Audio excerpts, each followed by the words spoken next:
지금 현재 주택 가격이 많이 올라서 무주택자 분들도 고통스럽겠지만 주택을 내가 가지고 있었는데 이 주택을 팔아가지고 처분해가지고 고통을 받는 분들도 많이 있습니다.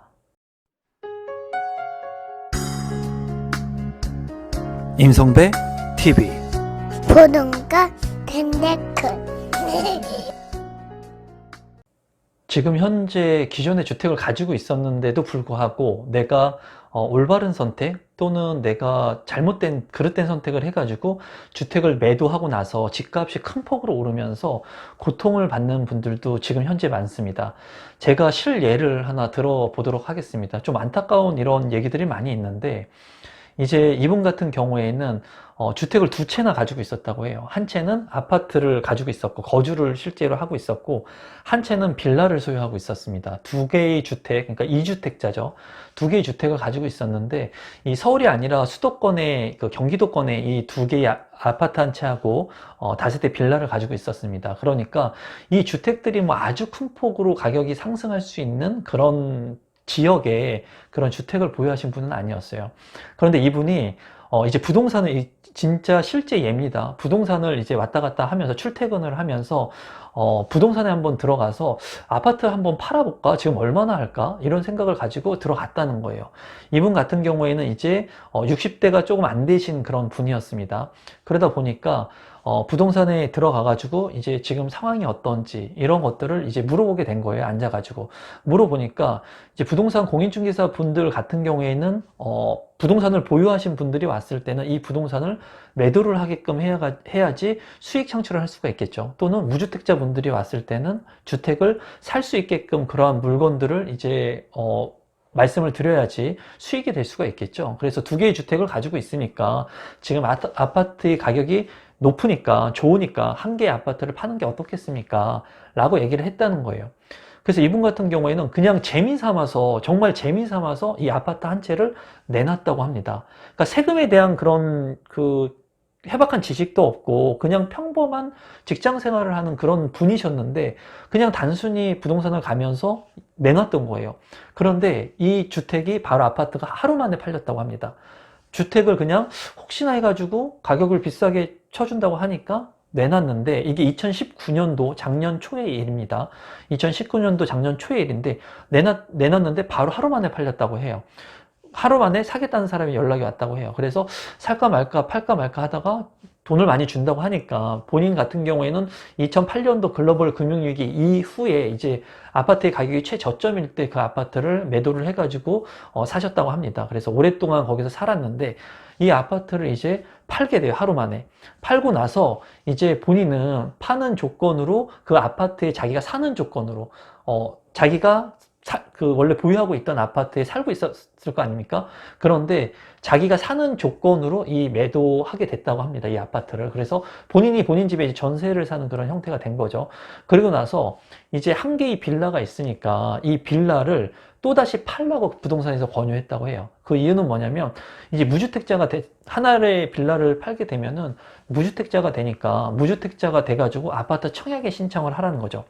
이분 같은 경우에는 2주택자이긴 하지만은 하나는 오래된 아파트를 가지고 있었고 하나는 빌라를 가지고 있었기 때문에 두 개를 다 처분하면 무주택자가 되고 나서 청약 신청을 하라고 그렇게 공인중개사 분께서 얘기를 했다고 해요. 그래서 가만히 생각을 해보니까 이분 같은 경우에도 이 빌라에서 내가 살 게 아니기 때문에 투자로 샀는데 이 빌라의 가격도 오르지 않았기 때문에 팔았다고 합니다. 근데 중요한 건 뭐냐면은 그 빌라가 이제 재개발이 되면서 그 지역에 아파트가 이제 들어서게 될 예정이 되면서 그 빌라의 가격 역시 큰 폭으로 아주 상승을 했다고 해요. 그래서 그분 같은 경우에는 가지고 있는 아파트를 매도 처분을 하고 그리고 또 가지고 있는 빌라를 매도 처분을 하면서 이분이 무엇을 하냐면은 2층짜리 상가를 사게 됩니다. 2층짜리 상가를 사게 돼요. 2019년도에 이제 이렇게 두 개의 아파트하고 빌라를 처분하면서 자기가 노후에 이제 안정적인 월세 흐름을 만들기 위해서 상가에 투자를 하게 됩니다. 상가에 투자를 하는데 2층짜리 상가에 목이 좋은 곳에 상가를 이제 핵심적인 입지에 상가를 매입을 하게 돼요. 매입을 하게 되는데 중요한 거는 여러분도 아시다시피 2020년 이제 올해죠. 올해 3월에 바이러스 사태가 터지게 되죠. 그렇게 되면서 최근에 샀던 그 상가에 지금은 월세가 들어오지만은 그 주변에 공실 상가들이 이제 하나 두 개씩 발생을 한다는 거예요.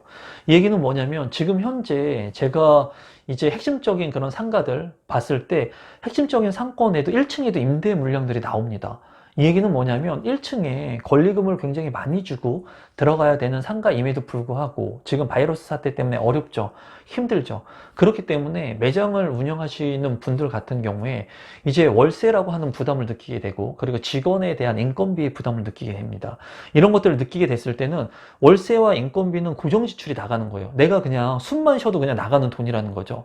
이런 것들을 다 나가고도 나한테 수익이 창출되게끔 이익이 반영이 돼야 되는데 지금은 바이러스 사태 때문에 지금 이제 2.5단계에서 3단계로 격상한다 이런 얘기까지 있으면서 굉장히 자영업이나 또는 이런 많은 사람들이 모여서 그런 업무들을 하는 그런 공간들을 운영하는 그런 그 영세업자들이 굉장히 어려움을 당하고 있죠. 겪고 계십니다.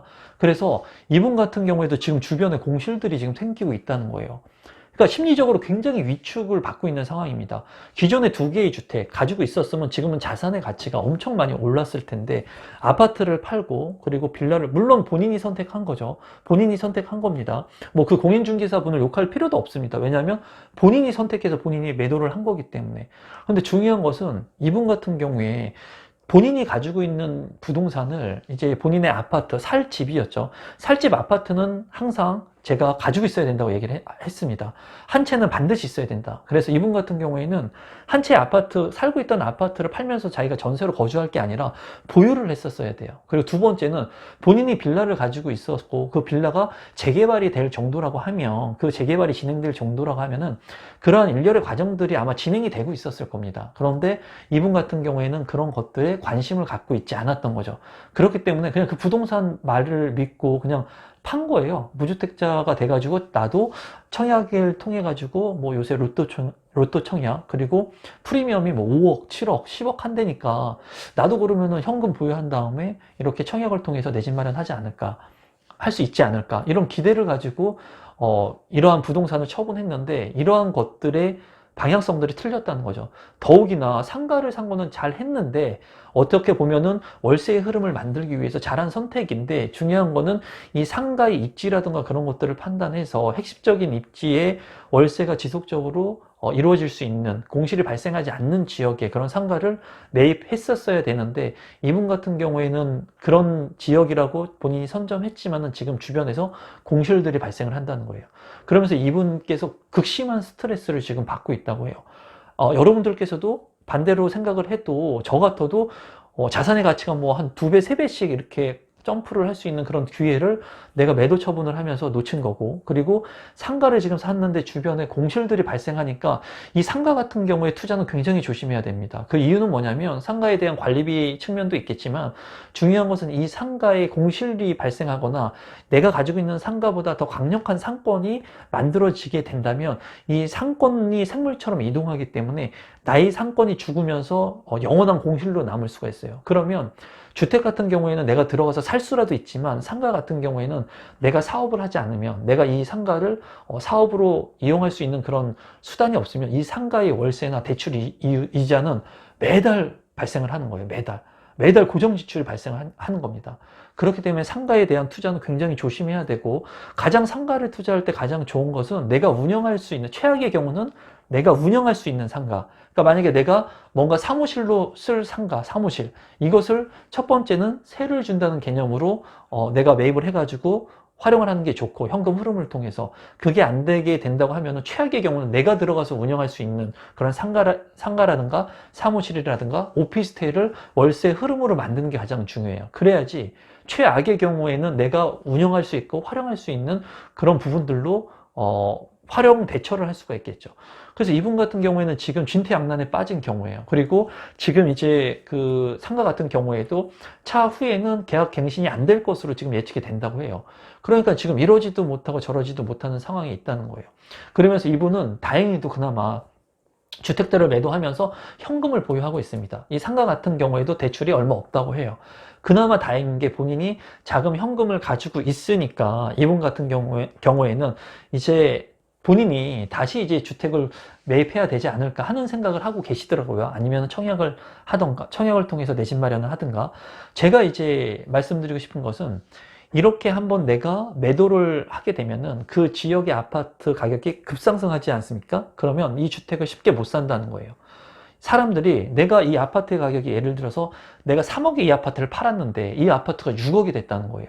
그러면 예전 생각의 가격을 생각해가지고 6억의 아파트 돈을 주고 절대로 사기가 쉽지가 않습니다. 왜냐하면 과거의 가격들을 생각하기 때문이에요. 근데 정말 중요한 거는 현재의 시세거든요. 현재의 시세가 가격을 반영하는 거거든요. 그래서 부동산 같은 경우에도 이제 투자를 하시는 분들과 투자자와 이제 부동산 공인중개사 분들 같은 경우에 물론 공인중개사이면서 투자를 하시는 분도 있습니다. 근데 공인중개사 업무를 하시는 분들 같은 경우에 내가 만약에 예를 들어서 목동에서 부동산을 한다, 강남에서 부동산을 한다. 그러면 내가 여기서 10년, 20년 동안 하면서 옛날의 가격을 보지 않습니까? 그러면 이렇게 무섭게 오르는 가격을 보면서 잘 매입을 못 한다는 거예요. 투자가가 아닌 사람들은. 그렇기 때문에 본인이 거래를 하면서 이렇게 높아지는 가격을 보면서 내가 이렇게 많이 높아진 가격에 아파트를 내가 매입을 할까? 매입을 잘 못한다는 거죠. 반대로 외지 투자자들이 와가지고 비교를 했을 때 이 강남과 목동과 저기 창원과 다른 지역들 부산과 비교를 했을 때 여기는 그래도 상대적으로 가격이 저렴하구나 생각해가지고 외지인들이 투자를 하게 되는 겁니다. 객관적인 지표를 가지고 평가를 해가지고. 그렇기 때문에 한번 주택 가격이 오른 것을 오르게 되면은 그 주택을 사기가 쉽지 않다는 거예요. 그래서 제가 항상 말씀드리는 것은 1주택을 소유하는 게 중요하고 1주택을 보유할 때는 제가 여러분들한테 말씀드리죠. 1주택자라고 하면은 절대로 이 1주택자를 팔면 안 된다. 1주택을. 왜냐하면은 내가 살아야 될 기반의 아파트나 주택이 있어야 되니까 이 1주택의 기반을 가져가되 갈아타기 전략으로 가는 게 현명하고, 만약에 이 1주택을 보유하고 있는데 이 1주택의 입지가 나쁘다, 가격이 뭐 안 오를 지역이다, 주변에 개발 여건이 없다, 그러면 굳이 이 주택을 내가 보유할 필요가 없는 겁니다. 이 주택을 그냥 전세로 내가 거주해도 되겠죠. 하지만 이 주택이 그래도 서울에 있고 또는 그 경기도권의 핵심 지역에 있고 주변의 개발 인프라들이 확충이 되면서 조금씩 지가 상승만큼의 인플레이션만큼의 상승률을 보인다. 그러면 이 1주택을 내가 보유하는 게 현명하다는 거예요. 그래야지 이 주택을 팔았을 때 다음에 더 오른 이 주택의 가격을 보면서 내가 내 집 마련하기는 쉽지가 않다는 거죠. 제가 이분한테는 이제 그런 말씀을 드렸어요.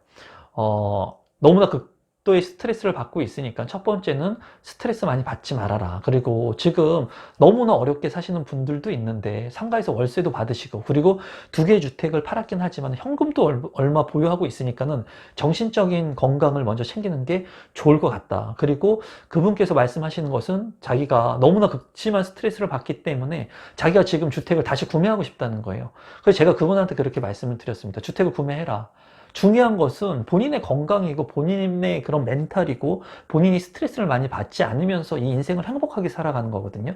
그런데 이분 같은 경우에는 주택을 두 개 팔면서 또 청약 가점이 낮겠죠. 무주택자가 된 지 얼마 안 되기 때문에. 그러니까 청약 경쟁률도 지금 굉장히 높은 이 시점에서 당첨받기가 쉽지 않은 거예요. 그래서 저는 이분한테는 그랬습니다. 구축의 아파트 매입해라. 본인이 살 집은 한 채는 반드시 필요하고 지금 두 채를 팔고 나서 이러한 극심한 스트레스를 받고 있기 때문에 이런 스트레스를 받는 것보다 주택을 내 집 마련을 해가지고 이제 지금 너무나 많이 오른 그 주택 가격 때문에 이 지역을 사지 못할 거면은 이 지역이 아닌 조금 내가 실거주할 수 있는 여건이 되는 지역의 주택을 사가지고 본인이 거주하는 게 정신적인 그런 스트레스를 덜 할 것이고, 그리고 앞으로 물가 상승률만큼의 주택 가격 상승까지도 이루어질 거다라고 말씀을 해드렸습니다. 그래서 제가 이제 우리 영상을 보시는 분들 중에도 주택을 팔아가지고 고통을 받으시는 분들이 많거든요. 그런데 이미 판 주택에 대해서 자책할 필요는 없습니다. 그 이후의 전략들을 여러분들께서 짜시면 되는 거예요. 주택이 없어가지고 내가 너무나 극심한 스트레스를 받는다? 전세 난 때문에 지금 너무 죽을 것 같다? 고통받을 것 같다? 맨날 잠을 못 잔다? 그러면 구축의 아파트라도 하루라도 빨리 빌라라도 사는 게 내 주거 안정과 내 정신 건강에 좋다는 거예요. 이거는 확실합니다. 물론 핵심적인 입지의 아파트를 사고 청약 신청을 하고 해가지고 내 집 마련하면 좋겠지만, 그렇게 기다릴 수 있고 내가 어느 정도 멘탈 관리를 할 수가 있고 그리고 내가 그런 가점이 되고 특별 공급의 조건을 활용할 수 있는 분이라면 그렇게 하시는 거지만, 만약 그런 조건이 안 되고 내가 뭐 정신적인 건강이 많이 스트레스를 받고 힘들고 하는 분들은 내 멘탈 케어를 위해서라도 구축의 빌라라도 사는 게 어떻게 보면 현명한 선택이라고 보여져요. 그러니까 이 주택, 내 집 마련을 하는 것은 각각의 케이스 바이 케이스가 너무나 많습니다. 단순히 단편적으로 하나의 글귀를 저한테 준다고 해가지고 그거에 대해서 제가 여러분들한테 맞는 그런 해답을 찾아드릴 수가 쉽지가 않겠죠. 그러니까 여러분들께서도 한번 내가 정말 지금 살 집이 필요한 것인지 한번 깊게 고민을 해보시고, 청약을 통해서 필요한 것인지, 아니면 구축의 빌라라도 내가 지금 사서 주거 안정과 멘탈 케어를 해야 되는 시점인지, 그런 것들을 스스로 한번 좀 잘 생각해 보셨으면 좋겠고, 지금 제 유튜브 채널 댓글에도 많은 분들이 집을 팔았는데 2015년도에 집을 팔았는데 뭐 3배가 올랐어요, 2배가 올랐어요. 그런 거 너무 자책하실 필요 없습니다. 이미 지나간 거기 때문에 그런 부분들을 인정하시고, 그리고 제가 이분한테도 말씀드렸는데, 2채를 판 거, 물론 이렇게 집값이 오를지 예상 못하고 팔았겠죠. 하지만은 선택은 본인이 한 거기 때문에 그거에 대한 책임은 본인이 스스로 지셔야 되고, 지금 그리고 그런 빌라 같은 경우에는 재개발이 진행되는 그런 과정들에 너무 관심을 안 가진 것은 본인 잘못이죠. 그러니까 부동산에 지금이라도 조금 더 관심을 갖고 공부할 수 있는 계기가 될 수 있으면 좋겠다고 얘기를 했고, 그리고 극심한 스트레스 때문에 본인이 지금 잠도 못 자고 그런 괴로움을 겪고 계신다면은 하루라도 빨리 자기 상황에 맞는, 분수에 맞는 집을 사는 거예요. 내가 1억밖에 없는데 10억짜리 집을 사면 되겠습니까? 9억의 대출 어떻게 하려고 그러세요?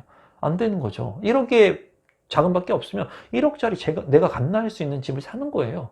그리고 나중에 돈을 모아가지고 갈아타기 전략을 통해가지고 내 주택을 하나 두 개씩 늘려가거나 주택의 수를 넓혀가면 되는 겁니다. 한 번에 너무 잘하려고 할 필요 없어요. 그리고 너무나 한 번에 너무 로또의 청약을 타겟해가지고 이거 아니면 안 되겠다 라는 생각보다는 내가 스텝 바이 스텝으로 단계로 올라갈 수 있는 그런 계단을 통해서도 내가 자산 증식을 얼마든지 할 수 있는 방법들이 많이 있습니다. 그래서 오늘은 이제 주택을 매도하면서 이분의 말씀을 들으면서 좀 안타깝기도 했고, 그리고 그러니까 무언가 주택을 매도하고 팔 때는 본인의 생각 말고 주변의 부동산을 잘 아는 분들의 조언도 한 번씩 들어보실 필요가 있는 겁니다. 그리고 지금부터라도 여러분들 주변에 부동산을 통해서 돈을 좀 많이 버셨던 확인된 그런 분들, 내 친구가 됐던, 지인이 됐던, 동생이 됐던, 뭐 언니 오빠가 됐던, 누나가 됐던 그런 주변에 분들이 있으면 그분들의 말을 좀 귀담아 들을 필요성이 있어요. 어떻게 해서 부동산을 사게 됐는지, 팔게 됐는지, 돈을 벌게 됐는지, 그런 것들을 내가 간접 경험하면서 나의 부동산의 지식들, 그리고 재테크의 마인드들이 하나하나씩 정립되는 거라고 생각을 합니다. 그래서 많은 분들이 지금 현재 많이 오른 집값 때문에 고통도 많이 받고 있는 시점이고, 또 가지고 있는 주택을 팔아서 고통을 많이 받기도 하고, 또 무주택자 분이어서 기회들을 많이 잡지 못해서 고통받는 분들도 많이 있는데, 제가 이제 여러분들한테 말씀드리고 싶은 것은, 일단은 현 상황에서 너무 그 스트레스나 심적인 그런 정신적인 건강을, 멘탈 케어를 잘할 필요가 있는 그런 시점인 것 같아요.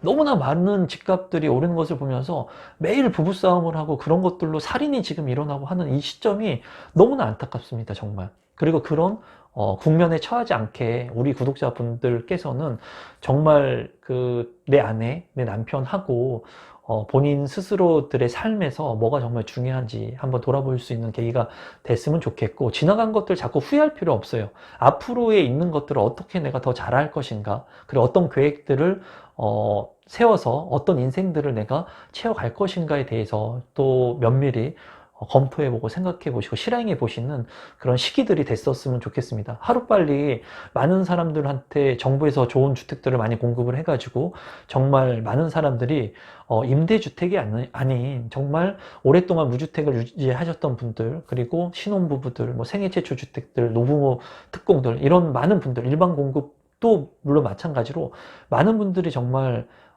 자기의 집에서 행복한 삶을 살면서 자산의 증식도 이루어지면서 행복한 꿈과 희망을 가지고 살 수 있는 그러한 시기들이 빨리 왔으면 좋겠습니다. 그리고 그러한 시기들이 빨리 올 거라고 한번 생각해 보고 싶습니다. 제 개인적인 생각에는. 오늘도 많이 지금 힘든 상황에서 힘내시라는 말씀 여러분들한테 전해드리고 싶고, 그리고 항상 제가 말씀드리지만 행복은 내 마음에 있는 것이다. 내가 생각하는 대로 불행할 수도 있고 행복할 수도 있다. 좋은 마음, 행복한 마음, 그리고 그런 것들, 가족의 중요함, 그런 것들을 잘 되새기면서 하루하루를 살아가셨으면 좋겠습니다. 기회는 반드시 올 겁니다, 여러분. 그거는 제가 장담합니다. 오늘도 마지막까지 제 영상을 시청해 주셔서 감사드리고, 집 파신 분들 너무 자책하지 마시기 바랍니다. 그럼 오늘 영상은 이것으로 마무리 짓도록 하겠습니다. 감사합니다, 여러분.